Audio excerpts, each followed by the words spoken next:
Hai teman-teman, selamat datang di video aku, Syifa Hairunisa. Dan kali ini aku akan menjelaskan tentang single board komputer dan single board controller. Selamat menonton. Jadi di video sebelumnya yang tadi itu adalah contoh penerapan dari single board komputer dan single board controller di kehidupan sehari-hari.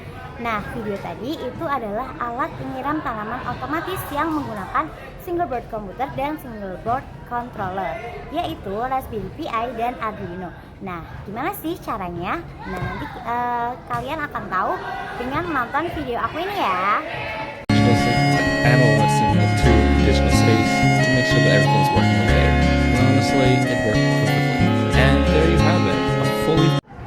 Nah, sebelum kita tahu cara penggunaan atau penerapan single board komputer dan controller dalam kehidupan sehari-hari, kita akan cari tahu dulu tentang pengertian dari single board komputer. Nah, pengertian dari single board komputer adalah suatu komputer lengkap yang seluruh komponen utamanya sudah terintegrasi di satu papan sirkuit tunggal.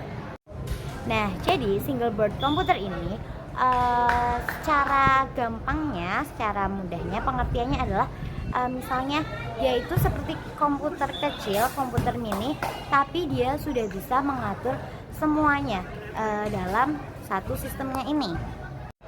Nah, kemudian untuk yang kedua yaitu single board controller. Nah, perbedaannya antara single board komputer dan single board controller adalah kalau misalnya single board komputer itu tadi bisa mengatur beberapa hal. Nah, kalau single board controller ini hanya bisa mengatur satu hal. Jadi dia itu hanya fokus ke satu hal yang sudah ditugaskan aja gitu. Nah, contoh penerapannya kan seperti yang di video pertama tadi. Itu pada penyiram tanaman otomatis. Nah, jadi si single board komputer dan single board controller ini bisa digunakan dalam satu alat itu. Biasanya itu yang paling terkenal adalah menggunakan Raspberry Pi dan menggunakan Arduino. Dan di video tadi juga menggunakan Raspberry Pi dan Arduino. Nah, kalau misal single board komputer itu bisa digunakan untuk beberapa hal, misalnya di alat penyiram tanaman otomatis tadi. Jadi dia bisa, misalnya kita perintahkan untuk menyiram tanaman pukul 7 atau pukul 8. Kita sudah jadwalkan, nantinya dia akan secara otomatis bisa menyiram tanaman di jam tersebut. Nah, dia juga nggak hanya cuma bisa menyiram tanaman di jam tersebut, dia juga bisa melakukan hal lain, yaitu seperti mengirim notifikasi ke kita bahwa dia sudah menyiram tanamannya. Jadi walaupun dari jarak jauh kita sudah tahu bahwa tanaman kita itu sudah disiram.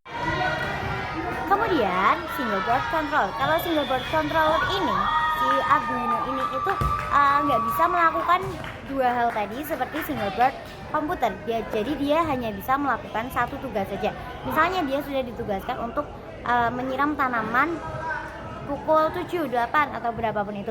Nah, dia cuma bisa mengerjakan hal itu. Dia nggak bisa sambil mengirim notifikasi ke kita bahwa sudah menyiram tanaman. Jadi kita belum tentu, kita tidak tahu apakah udah disiram atau belum kalau kita dari jarak jauh. Tapi kita sudah bisa menjadwalkan bahwa jam sekian itu sudah bisa disiram. Nah, setelah melihat video tadi, semoga teman-teman sudah bisa ya membedakan antara single board komputer dan single board controller. Dan teman-teman sudah tahu apa aja itu contohnya dan penerapannya dalam kehidupan sehari-hari. Nah, terima kasih sudah menonton video ini. Sampai jumpa di video lainnya. Bye-bye.